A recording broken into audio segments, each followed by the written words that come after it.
결국 부동산 가격이 하락하고 하면 이게 대형은행까지 번지지 않겠습니까? 라는 걱정이 충분히 가능한 상황인 것 같습니다. 중요한 거는 빚이 얼마나 껴있는지가 중요한 거예요. 그래서 상업용 부동산 가격 많이 올랐습니다. 주택 가격도 많이 올랐어요. 그냥 단도직입적으로 한국부터. 한국의 가계부채 굉장히 심각하게 알려져 있는데 계속 끝까지 올라가는 데가 한국이죠. 노란색. 네, 네. 노란색으로 한국 같은 경우에는 지금 가계부채가 더 올라가 있습니다. 그래서 최근에 한국에 대해서 좀 걱정하시는 분들도 많은데 이런 데이터들을 보면은 가계부채든 기업부채든 한국이 조금 더 처져 있달까요? 네. 좀 씁쓸하네요. 그런데 놓여 있다라는 것도 팩트를 좀 업데이트 드리도록 하겠습니다.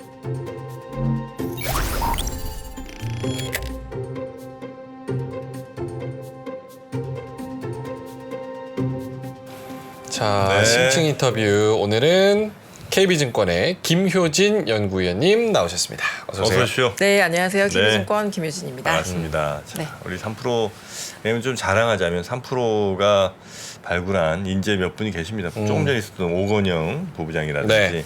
우리 김효진 위원님. 전 저 혼자인 줄 알았는데. 그런데 이제 오건영 부부장인지 사실 이제 좀 한풀 꺾였죠. 예, 김효진 위원 대세죠, 대세. 한 분이죠 사실상. 예. 아유 아찔했습니다. 네, 옆구리 찌르기 좀 네, 힘드네요. 우리 김효진 위원님 갈수록 겸손이라고 찾아볼 수가 없습니다. 네, 같이 갑시다. 미국의 은행 예. 이야기 해볼까요? 미국은행 이야기. 네. 네, SVB부터 시작해서 지금 난리 아닙니다 지금. 아까 저희 박병창 이사님 이야기해 주신 것처럼 좀 정부들이 빠른 조치가 나와서 투심들은 좀 안정된 것 같아요. 네. 근데 이제 한편에서는 뉴스들은 여전히 조금 무섭습니다. 뭐 다음에는 상업용 부동산이 뭐 위기라더라, 뭐가 어쩌다더라. 그리고 어젯밤에는 이제 몇몇 글로벌 IB들이 나는 그냥 금리 동결할 것 같은데라는 의견들을 좀 냈어요. 네. 그러니까 이게 좀 어떻게 봐야지 되는 건지, 좀 정말로 숨고르기를 하고 가도 되는 건지 이거를 한번 좀 정리를 해봐야지 될 것 같습니다. 지금 어디에 딱 걸려 있는지를 이 차트로 한번 보면 될 것 같아요. 첫 번째 표부터 이제 한번 보시면은 저 파란색 선이 미국의 은행주들의 주가 지수입니다. 이제 까만색 선은 유럽의 은행주 주가들이에요. 비슷하네요. 비슷한데 미국이 훨씬 많이 빠지기는 했죠. 근데 지금 이렇게 네네네네. 쭉 이제 SV 파사 이렇게 하면서 이렇게 확 빠져서 지금은 더 하락하지는 않고 있습니다. 근데 상승하지도 못하고 있어요.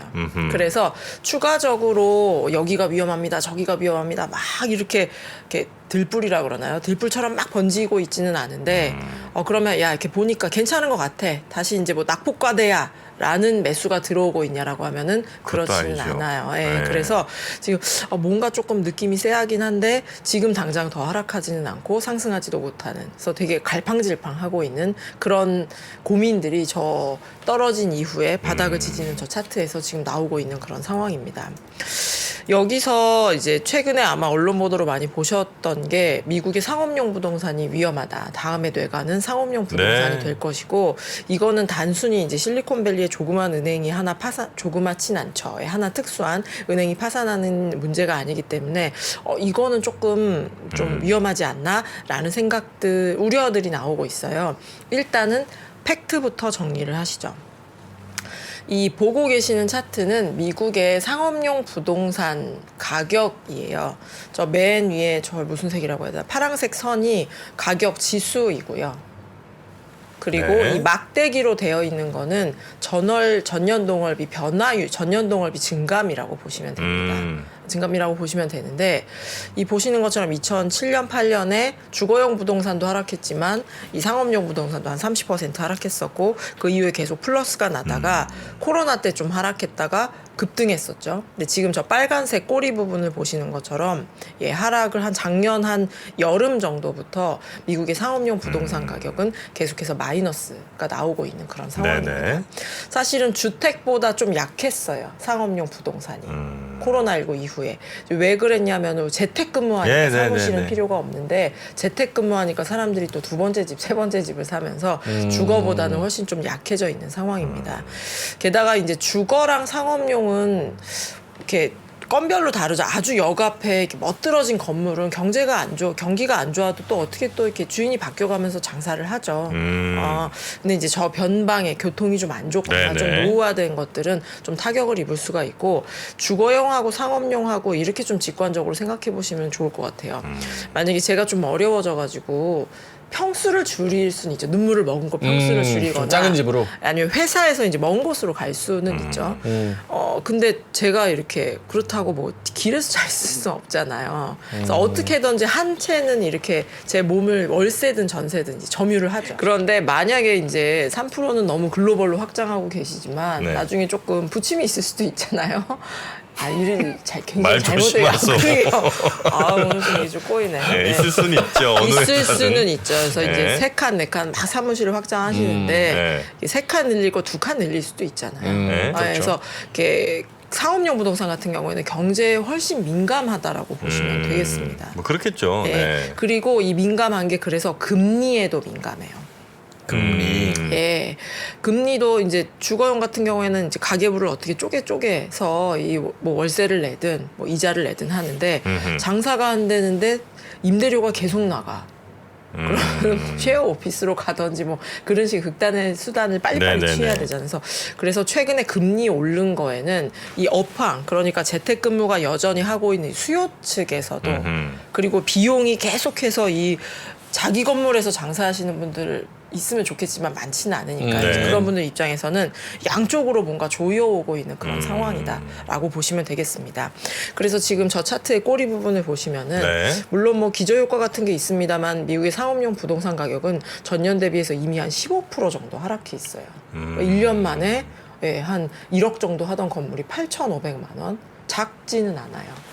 그래서 미국에서는 이거 상업용 부동산이 이제 네네. 이미 하락세로 전환을 했고 금리는 여전히 뭐 그렇게 좀 내려갔다고는 하지만 1, 2년 전에 비하면 너무 상상하지 높은 못할 만한 수준이죠. 수준으로 네. 올라가 있고 재택근무들은 조금씩 마무리하는 것 같은데 이제는 또 감원을 하는 회사들이 늘어나고 있거든요. 기존에 뭐 7천 명 감원한다. 그러면 당장 책상이 이제 줄어들게 되는 거니까 이쪽에서 뭔가 약한 고리가 될 거다라고 지금 걱정을 하고 있는 상황입니다. 네. 그래서 이제 이런 것들이 미국의 중소형 은행들로 이렇게 칼끝이 좀 겨냥되고 있는 것 같아요. 중소형 은행들이 저런 상업용 부동산 대출 비중도 굉장히 좀 높은 편이고 그죠? 맞습니다. 네. 그래서 숫자로 보시는 것처럼 한번 장표를 한번 또 보실까요? 있습니까? 예, 있습니다. 글씨가 좀 많은데 이거 좀 중요해서 하나하나 제가 좀 불러드릴게요. 대형 은행은 자산에 어디다 돈을 꺼줬냐면은 금융상품에 꺼주거나 판매한 게 한 30% 정도 돼요. 네. 주거용 부동산은 제 생각보다는 되게 작아요. 11%. 상업용 부동산은 6%. 6%. 소매 대출이 정말 작죠. 대출이 11%. 그다음에 나머지 기타.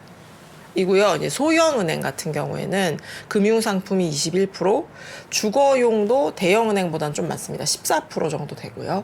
상업용 부동산이 거의 30% 네. 정도가 되고 대출 6%, 현금 7%. 그래서 SVB 파산 이후에 미국의 중소형 은행들이 좀 고전을 할 것이야라는 걱정들은 했지만 이렇게 대형 은행과 소형 은행을 비교하면은 확실히 좀 중소형 은행들은 좀 불안하겠네. 뱅크런이 좀 더 나올 수도 있다더라. 그리고 이 중소형 은행들의 파산도 그러지 않으면 좋겠지만 간간히 나올 수 있다더라라는 걱정들을 저희가 계속 저뿐만이 아니라 많은 분들이 해주고 계신데 네. 이런 부분들을 보면 확실히 조금 그냥 넘어가기는 힘들겠네라는 생각을 우리 한번 다시 확인할 수가 있습니다. 네네. 그러면 이제 우리가 항상 궁금한 거는 미국의 중소형 은행에 투자하신 분들도 있겠지만 저는 아주 소수라고 생각을 해요. 우리가 궁금한 거는 이게 괜찮다 하더니 이제 2007, 8년처럼 이게 확산되는 것은 아닐까? 이것 때문에 사람들이 대출을 그러니까 미국이 중요한 거는 글로벌 유동성을 공급한다라는 측면에서 이제 중요한 건데 네. 뭔가 이제 대출도 좀 깐깐하게 하고 뭐 상환 좀 하십시오 이러면서 돈이 이렇게 확 조여지지는 않을까 이제 그런 거를 걱정하는 건데 네. 이런 포션들 이런 차트들을 보면은 그나마 조금 여전히 대형은행이 굉장히 파워풀하구나라는 거는 느낄 수가 있을 것 같습니다. 왼쪽에 동그라미가 뭐냐면 아까는 대형은행이 어떻게 장사하는지 중소형은행이 어떻게 장사하는지에 대한 그 개별 은행에 대한 자산의 구성이었어요. 이거는 미국의 전체 은행에서 대형은행이 자산에선 얼마나 차지를 하는지입니다. 대형은행의 비중은 그냥 6% 그러니까 60%예요. 57%. 네. 전체 은행에서 만약에 대형은행이 한 40% 정도, 50% 정도 차지하고 소형은행이 한 50%입니다. 이거 소형은행, 대형은행은 건전하다라고 하지만 소형은행이 비중이 이제 절반 정도 된다라면 이거 저거는 좋게 얘기 못 하겠는데요.라고 이야기를 해야죠. 근데 대형은행이 60%, 소형은행 30%, 외국계 은행, 유럽계 은행 이런 데들이 나머지를 차지하고 있습니다. 네. 저 소형은행 30%가 사실은 되게 작은 건 아니죠. 30%면 작진 않잖아요. 그렇죠. 근데 절대 다수 혹은 절반에 가깝냐? 그럼 그렇지는 않다. 그래서 여전히 저희도 저도 2주 전에 나와서 대형은행이 건전하고 그동안 굉장히 관리 감독을 되게 집요하게 받아왔었기 때문에 저는 2008년과 같은 파국은 예상하지 않습니다. 그런 이야기 드렸는데 이제 이런 차트들을 봐도 대형은행이 건전한지가 정말로 키 팩터이구나라는 걸 저희가 한번 알 수가 있고 상업용 부동산은 조금 어려울 수밖에 없을 것 같아요. 왜냐하면 아까 제가 수요 측에서도 좀 어렵습니다. 그리고 비용 측면에서도 여전히 금리가 높습니다. 이런 이야기를 드렸는데 돈을 빌려준 은행이 어려우면 사장님 저도 위에서 지점장님이 좀 돈 담보 비중 받아오라고 높이라고 하는데 그래서. 저도 이번에 어떻게 안 될 것 같아요. 이런 이야기가 오고 갈 거 아니에요. 근데 다시 한번 장표에서 오른쪽에 동그라미를 보시면 네. 전체 상업용 대출에서 70%가 소형은행이에요.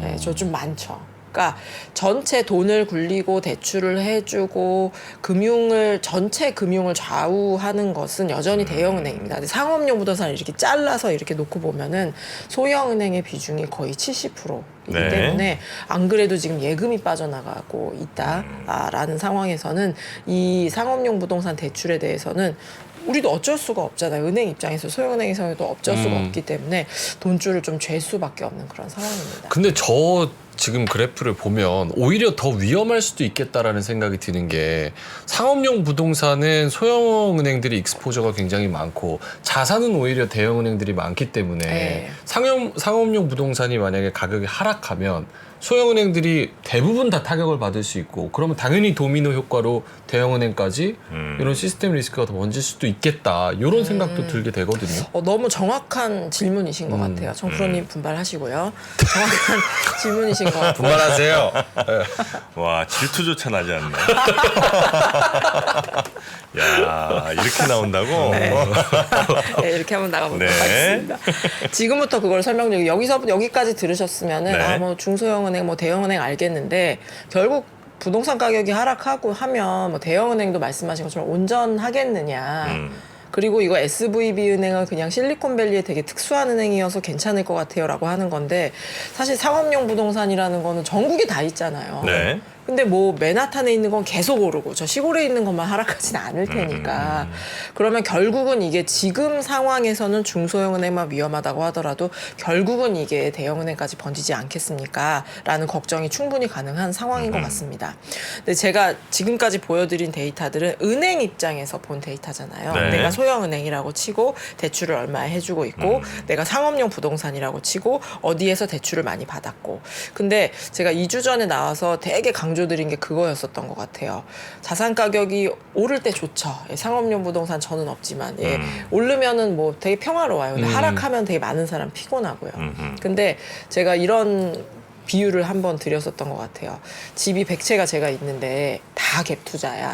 그럼 이거 하락하면 어떡해. 근데 만약에 100채가 있는데 주택 가격도 하락하고 매매가도 하락하고 전세도 하락해서 전세 임차인한테 막 돈을 내줘야 돼. 네. 밤에 잠이 안 오죠. 네. 근데 다행히 빚이 좀 없고 빚을 되게 조금만 꼈고 또 예금이 다행히 있었어요. 급전이 좀 있었어요. 그러면은 속은 너무 쓰리고 밤에 잠이 안 오겠지만 이 위기를 견뎌낼 수는 그렇죠. 있죠. 붕괴하진 않죠. 네, 그래서 거기 뭐든지 중요한 거는 빚이 얼마나 껴있는지가 중요한 거예요.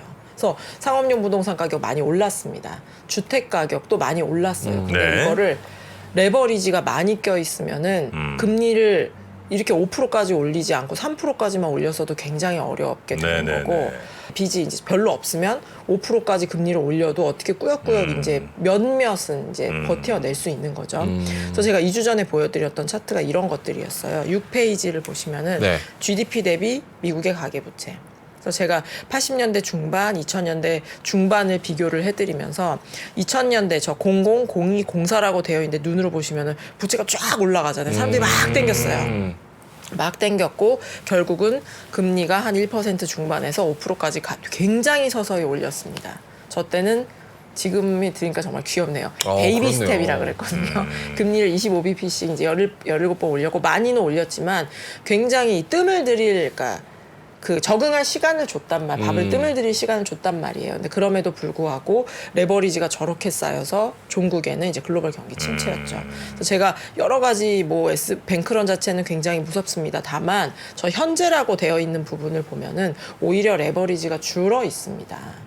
그래서 소형은행 일부는 어려울 수 있고 뭐 주택 가격도 빠지고 상업용 부동산도 빠지는데 여기저기서 이렇게 곡소리가 안 나올 수 없죠. 근데 그 곡이 큰 곡일 것이냐 아니면 작은 곡일 것이냐 전 작은 곡일 것이다라는 이야기를 말씀드렸었고 네. 뭐 댓글 뭐 이런 데서 제가 몇 분 되게 날카로운 질문을 해주셨어요. 미국은 뭐 알겠다. 근데 한국 그럼 미국의 가계부채를 보여주셨는데 미국의 기업은 어떤가요?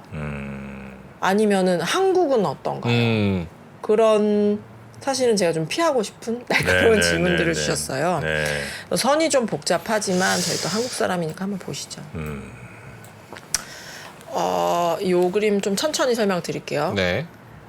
왼쪽 차트부터 보시면은 저거는 뭐 미국뿐만이 아니라 뭐 한국, 유럽, 중국, 일본 주요국이라고 할 수 있는 나라들의 가계 부채 비율입니다. 가계부채 비율. 네, 이게 선이 제가 색깔을 좀 바꾼다고 했는데 잘 티가 안 나시니까 제가 말로 설명드릴게요. 그냥 단도직입적으로 한국부터 한국의 가계부채 굉장히 심각하게 알려져 계속 있는데 끝까지 올라가는 데가 한국이죠.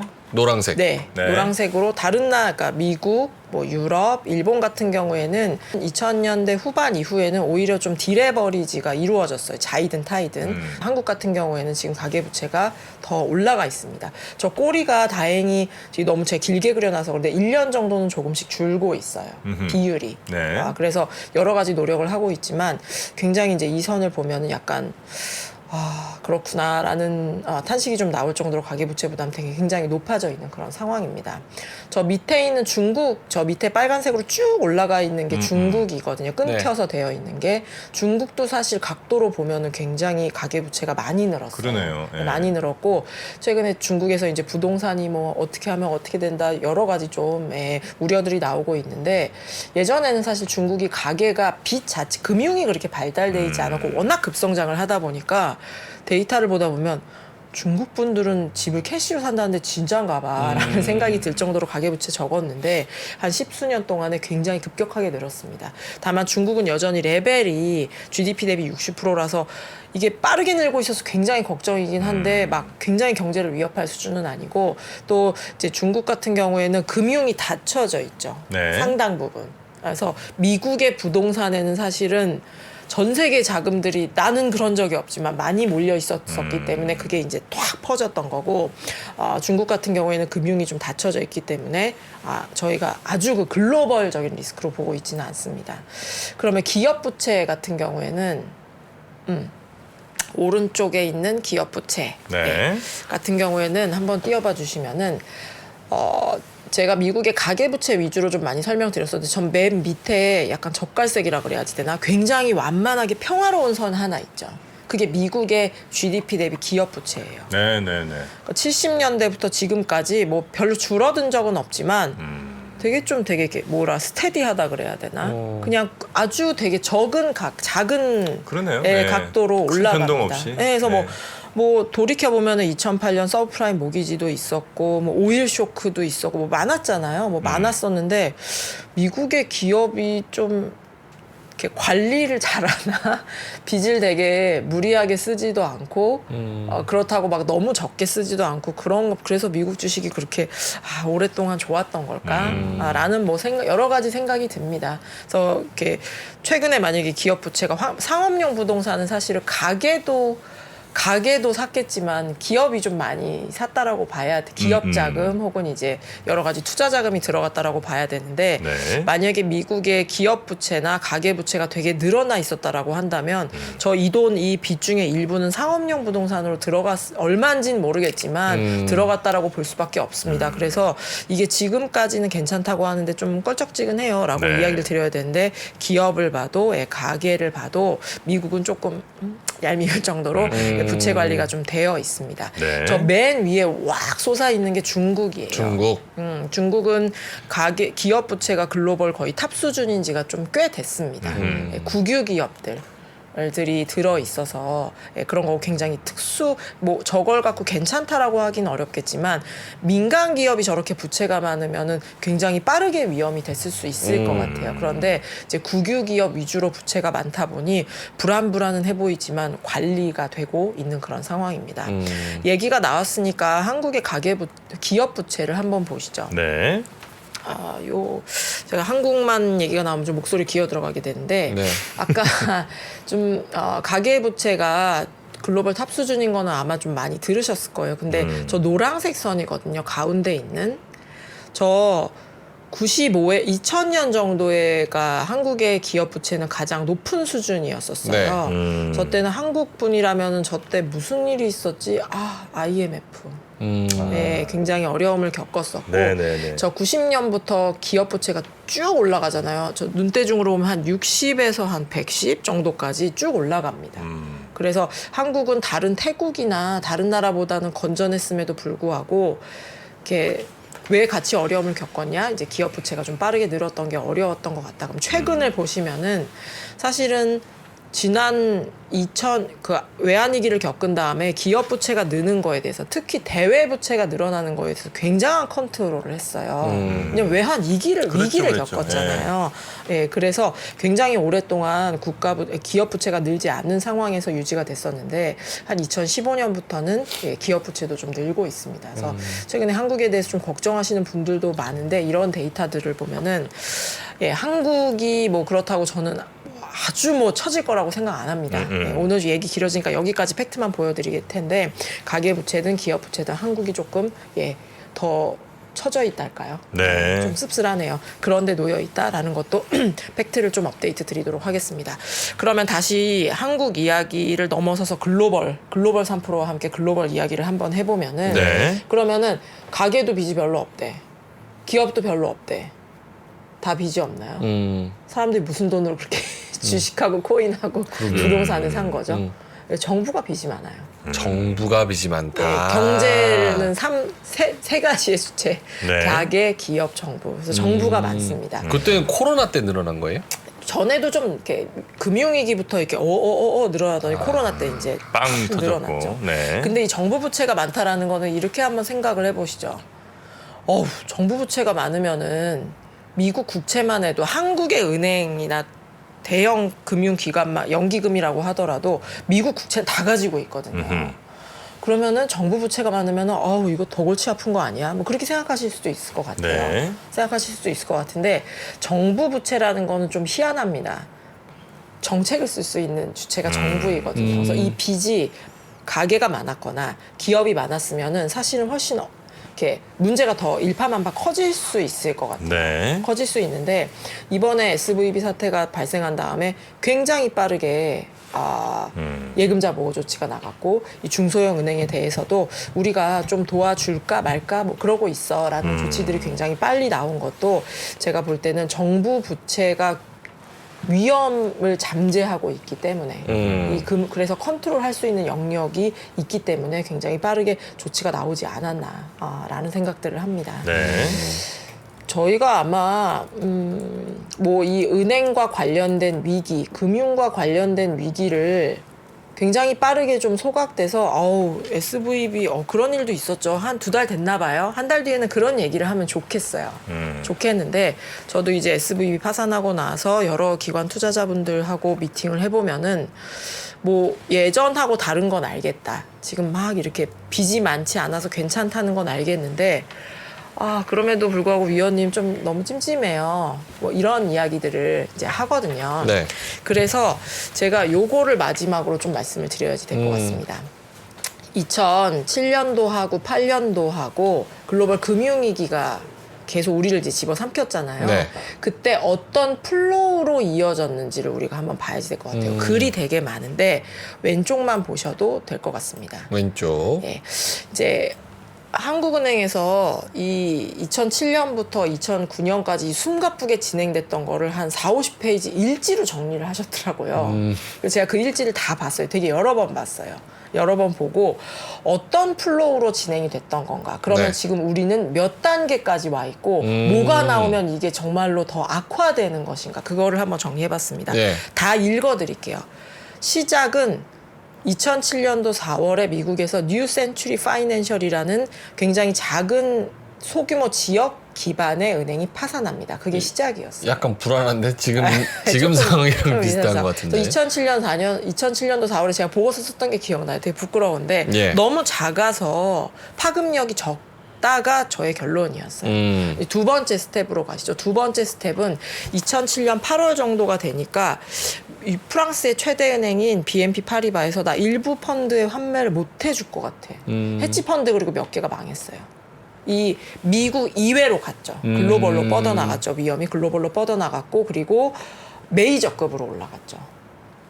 3단계는 요것도 약간 크레딧 스위스 생각이 좀 그래서 나기도 정확합니다. 하고. 지금 SVB는 사실은 소규모는 아니지만 굉장히 특수한 실리콘밸리 은행이잖아요. 그래서 굉장히 특수하다 뭐 어쨌다더라. 그런데 이게 한 열흘도 안 되어서 크레딧 스위스 그리고 CS 그리고 네. 도이치방크는 지금 이렇게 좀 다르다라고 하고 있지만 어쨌든 미국을 벗어났죠. 그래서 그쵸. 스텝 2까지 지금 왔어요. 그러면은 세 번째 단계는 뭐냐면 여기까지는 아우 저 헤지 펀드 너무 위험하다고 내가 생각했어. BNP 파리바 괜찮은 줄 알았더니 아우 무슨 저런 펀드를 이렇게 위험한 걸 팔았대. 거기까지는 그런 줄 알았는데 네. 3단계가 조금 커요. 3단계는 예를 들어서 JP 모건, 베어스턴스, 리만 브라더스, BOA 이런 데서 사실은 나도 저거 많이 팔고 갖고 있는데 그래서 손실을 좀 많이 떨어야지 됩니다. 죄송합니다. 여기서부터는 굉장히 빨라져요. 이 1, 2단계까지는 사실은 시간이 좀 있었고 주식의 반응도 사실 그렇게 격하진 않았어요. 그리고 왁 반응했다가 별거 아니라던데 하면서 다시 오르기도 하고 근데 이 3단계로 가면서부터는 주가의 낙폭이 굉장히 거세집니다. 한번 불이 붙으니까 모멘텀 예. 받으니까 가속도가 안 좋은 모멘텀이 보니까 이제 내리막길로 막 갔었고 네 번째 단계는 이게 이제 누구도 못 믿는 대로 간 거예요. 그래서 신뢰의 붕괴. 뭐 모노라인이라고 찾아보시면 나올 텐데 신용을 보강해주는 회사가 있었는데 신용 보강을 너네가 잘못한 거 아니라면서 그것까지 못 믿게 돼요. 그것까지 못 믿게 되고 그 보증을 서준 회사들도 같이 강등되고 이 다음부터는 헐값으로 인수되고 파산하고 글로벌 금융위기 되고 여기서부터는 뭐 엄청납니다. 그래서 지금은 스텝 2에 걸려 있어요. 그래서 우리가 봐야 되는 거는 지금까지는 빚이 적으니까 대형 금융회사들은 손실이 많지 않다라는 거에 걸려 있는 거잖아요. 네. 근데 여기서 저는 2단계까지는 계속 반복될 거라고 생각합니다. 어떤 해치펀드가 청산될 수도 있다. 환매가 중단될 수도 있다. 혹은 어디서 또 뱅크런이 나왔다. 이것까지는 계속 반복적으로 잊을만 하면 나올 수 있다라고 생각하지만 세 번째 단계, 대형 금융회사들의 손실이 만약에 나온다라고 한다면 이거는 정말 또 다른 국면이기 때문에 뭔가 뉴스가 확 나올 때는 요거를 한번 생각해 보시면서 2단계에 뭐가 나왔는데 2단계에 계속 머물러 있는 건지 아니면 3단계로 진짜 간 건지. 근데 사실 저 3단계 얘기는 뉴스 보면 간간히 좀 나오긴 하잖아요. 뭐 AT1, 코코본드 얘기 나오면서 약간 좀 나가리 되는 그런 은행들의 그런 빚이나 아니면 뭐 상품이나 이런 거를 다른 은행도 좀 같이 엮여서 갖고 있거나 이런 데서 그냥 아예 딱 삼각 처리된다. 네. 지금 뭐 HSBC도 얘기를 하고 그런 거는 지금은 우려할 단계는 아니에요? 아니면 조금 우려가 전혀 없진 않죠. 그런데 크레딧 스위스도 그렇고 UBS도 그렇고 그 두 개만 코코본드가 완전 삼각되는 조항이 있고 나머지는 없더라고요. 그래서 지금 도이치방크도 막 얘기 나오다가 왜 조금 조용하냐? 네. 그러면은 정말로 CS에 되게 특수한 상황이었다 그러고 있거든요. 그래서 요 플로우가 사실은 시간이 지났네요.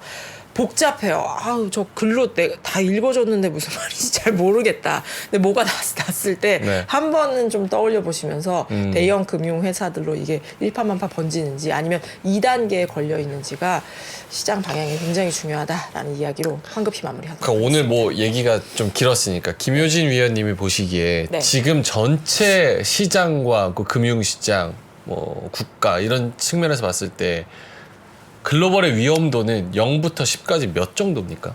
지금 제가 이제 여기 제가 6단계로 했는데 이제 2단계 가 있으니까 3점이죠. 3, 4점까지는 올라왔죠. 10점에서? 네, 10점에 3, 4점까지는 왔죠. 3, 4점이면은 네. 상당히 높은. 네. 알겠습니다. 계속 예의주시할 필요는 있는 것 같고 정프로님이 자리에 안 계셔서 제가 혼자 인사를 좀 드리도록 하겠습니다. 자, 심층 인터뷰 KB증권의 김효진 연구위원님이었습니다. 고맙습니다. 네, 고맙습니다. 3프로TV가 새로운 모습으로 여러분을 찾아갑니다.